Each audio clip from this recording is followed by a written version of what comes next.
So yes, we are back in the games room and it's time to do the part 2 of the pickups from Japan.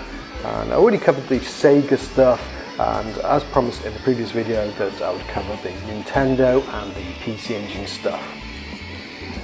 I thought since it's going to get a little bit close to Halloween now, I thought I'd play a little bit of Vampire Savior and also a bit of Demon's Bride. I guess it's a little bit of Halloweeny theme.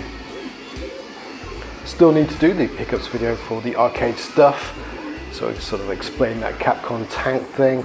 And I've been playing a little bit of Golden Gun on the Taito X3 Multi. Kind of interesting game, bit of a House of the Dead ripoff, but it's a little bit of fun. So enough of that, let's get into the games. So the stack of games are there on the table. So let's have a look what I picked up in September.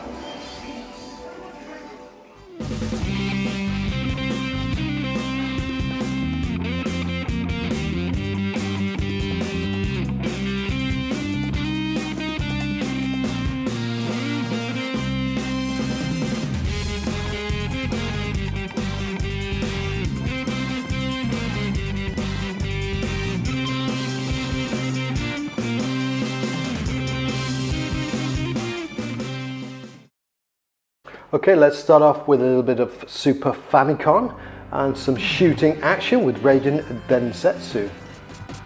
This is actually an upgrade for me. I do have a loose cart of this already, but it's not in the best condition, and of course I wanted to get that wonderful Super Famicom box art as well. This one did come out in the West, so there was a NTSC North American version, which of course is Raiden Trad, and I don't think it came out in PAL regions, which is a bit unfortunate. I think it's a really early game, so in Japan it was like 91, and it wasn't too long after the actual Shibu Kaihatsu classic that came out in the arcade. Gameplay wise, everybody knows about Raiden, and I've got to say this version is not the best port out there. It's a bit lacking in the enemies department, so it is one of the easiest ports. Graphically it's not too bad, but there's much better ways of playing this now. Sticking with another game that I upgraded and another classic shooter on the Super Famicom, it's Parodius Down. So for this one I actually have the cart and manual, so I wanted again some fantastic box art for this one. So I really want to get the full set of all 3 of the Parodius games on the Super Famicom, and this one is the one that actually came out in the West, well in PAL regions only. It didn't get a North American release. It also came out on the PC Engine as well, but this is the rare instance where I have to say that the Super Famicom version is actually the better version and the version to go for. Unfortunately, there is a little bit of slowdown at times, but it rarely spoils the fun.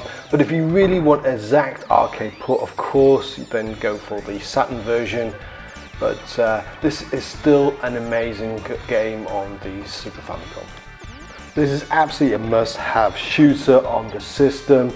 So colourful, so much fun. The gameplay is fantastic and always puts a smile on your face. So funnily enough, there's a little bit of censorship compared to the actual arcade version. The little dancer here does a little bit of a jiggle in the arcade that you don't see on the Famicom system. Next up is another shooter, and it's Sonic Wings.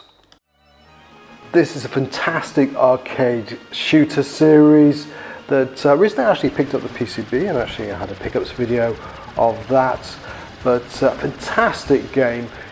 It was released in North America as Aero Fighters, and I don't think it got a PAL release, but it was a very limited print run, hence the crazy prices it goes for in the North America region. We're talking about almost like $3 grand. So the Japanese version is the version to go for. I think I only paid about 7,000 yen for that, so that's probably about 50 bucks or something like that. So definitely go for the Famicom version. And I have to say, it is absolutely a solid port of the game. It's a fantastic shooter. Definitely recommend this one. And I also believe there's some unlockable characters as well, unlockable features that weren't on the arcade.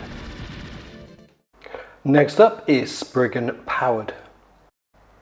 This is a Japanese exclusive and it's part of the Spriggan series that had 2 games on the PC Engine. They were actually by Compile, but this one is not actually developed by Compile, but it is part of the series. I've actually been after this one for quite a few years now and always been put off by the price. This is not a particularly cheap game, to say the least, but I took advantage of the recent weak yen. So yeah, I don't think they actually updated their prices, so I ended up getting it for quite a good price, and probably around the same price as you see on eBay. People are trying to sell the actual loose cart, so I feel like I've got a pretty good deal on this one. Gameplay wise, it's very similar to the second in the series, so it's a side-scrolling shooter with a mecha. Visually it's quite stunning, especially the background, but I have to say it's not the greatest of games. While it's not bad, it just doesn't do anything new. The standard power-ups are there, but the only thing they introduced that's a little bit different is the sort of grazing mechanics, but it doesn't really add too much to the game, to be honest with you. They did kind of introduce some sort of rival that pops up now and again, but they're pretty easy to defeat. And of course you've got your standard boss battles as well. Like I said before, it's not a bad game, but it's not special like the first 2 in the series. Moving on to the PC Engine, we've got Afterburner 2. Now this is another upgrade for me. I do have this one already, so I had the box and the game, but unfortunately the Hue card wasn't working, so I just got another loose copy of the Hue card. Very, very cheap to pick up, and it's good to finally get the game and to actually try it out. And I've got to say, I'm fairly impressed with this port. I was expecting the worst, but actually it's not too bad at all. They've managed to fit everything in from the arcade, and it runs relatively smooth. I can't fault it considering what it's trying to achieve. As always, if you want the arcade perfect game of this, then you got to go over to the Saturn. But of course you can't expect that on this console, so put into perspective, this is a pretty good port. Sticking with Sega arcade classics, we've got Thunderblade. Again, similar to Afterburner, you can't really blame them for this port. You're never going to get the arcade experience on the PC Engine, and there's a lot far worse ports out there for this game. I just wish they were a little bit more brave with this game, maybe did more of interpretation of the game rather than the arcade, because they could have made a cracking good shoot 'em up, maybe in this vein of sort of Tiger Heli, and less emphasis on the sort of 3D mode, maybe made that into sort of a bonus stage, because the game is really let down when you're sort of flying through the city. It doesn't work, and it was never going to work on the PC Engine. Let's put it this way, it could have been worse. Talking about worse games, we've got Monster Pro Wrestling. I didn't pick this up with very high hopes about the game. I didn't know much about it, but I went for the cover and I went for the price. It's a cheap game and the cover's cool. So the likelihood that it was going to be a good game, considering it's a wrestling game, and I don't particularly enjoy wrestling games, then it was going to be slim at best. To be honest with you, I haven't put much time into this one for good reasons. But I think I've got the gist of it anyway. I think there's a bit of luck and a little bit of busting and mashing. So based on your sort of stats of your monster, then you're given a random number which you'll stop. So there's a bit of luck there how high it's going to be. And the idea is you button mash to make that number higher. And if you've got a high number, which is represented by the bar in the center, then you'll actually win that round. You'll go into a cutscene, and then the process repeats itself until you finally win or lose. And yeah, that's about it really. Next up is another exciting game, Naxat Open. I am after the Naxat subset, so eventually I had to pick this one up. And to be honest with you, it's very cheap. You can get this one for around 700 yen at the most. There's not much to write home about this one. It's a very average golf game. Graphically it's not too bad, but one thing I've got to say is that I do prefer these games when they actually have the sort of distances for the clubs, for the relative power, where it's more apparent on the screen. Here you have to look it up in the manual. Yeah, I did struggle with this game a little bit, especially on the green, to sort of judge the power. You know, you just want to tap it in, just give it a little tap. Continuing with sports games by Nexat, we have got Breaking. Again, only picked this one up because it's part of the Nexat subset. Relatively cheap. Again, I think it was only about 700 yen. And to us, it looks a fairly decent game if you like sort of pool games. There's a lot of configuration, a lot of settings, a lot of modes. But for me, I know I don't have the most time and patience in the world for this kind of game, so there's too much faffing around, so I really can't be arsed with this one. I much prefer the sort of champion billiards on the SG-1000, which I showed on the previous video. But that's just me, others may like it.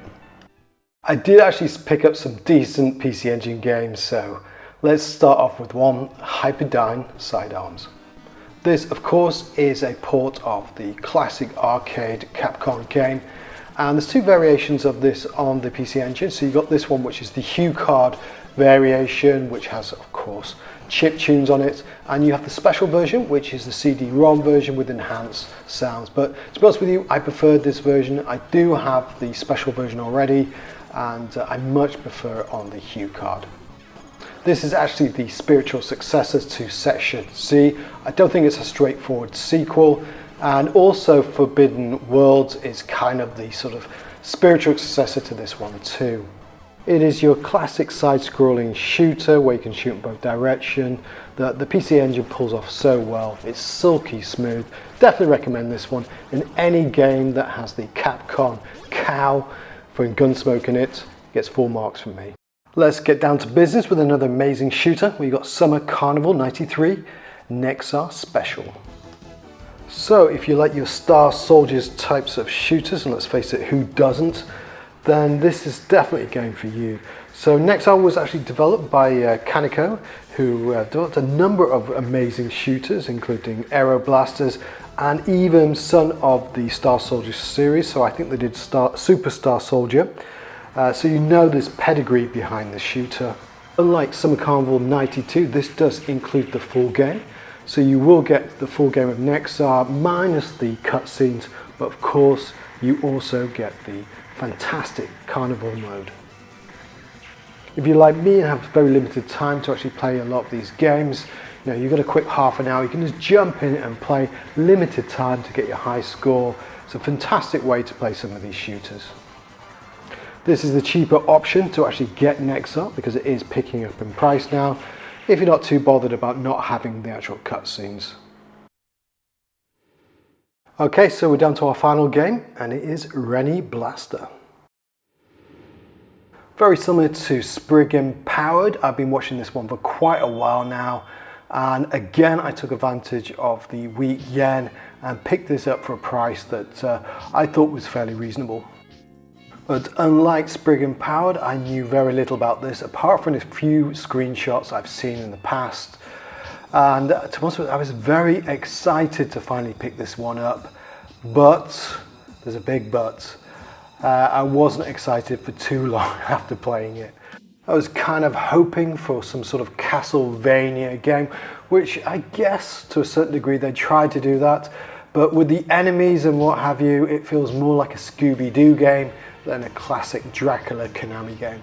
You get to choose from two very different sort of characters. You've got one who's your standard sort of kung fu master, able to do flying kicks. It's kind of useful on most enemies. And then you have another one who sort of summons powers. He sort of has some sort of plasma sword or something he summons, which makes it kind of interesting, but unfortunately they just don't play well. The moves are just not tight. You can't control them particularly well. It's just a bit of a mess, really. There's plenty of enemies to fight, but you just don't take them particularly seriously. It just feels a bit too pantomime-y. While I can't comment on the cutscenes and the storyline, because of course they're in Japanese, it just feels just unfinished, unpolished. It could have been a good game if they just sorted out the controls. So there you have it, a real mixed bag of games there. Some fantastic games, some awful ones, and some disappointments really. But I might have been a little bit harsh on one or two of them. But yeah, there you go. You win some, you lose some. Thank you so much for making it to the end of the video. I still got to make that arcade pickups video. I'll get round to doing that very shortly. So last thing to do is to thank you again, and I'll see you guys later.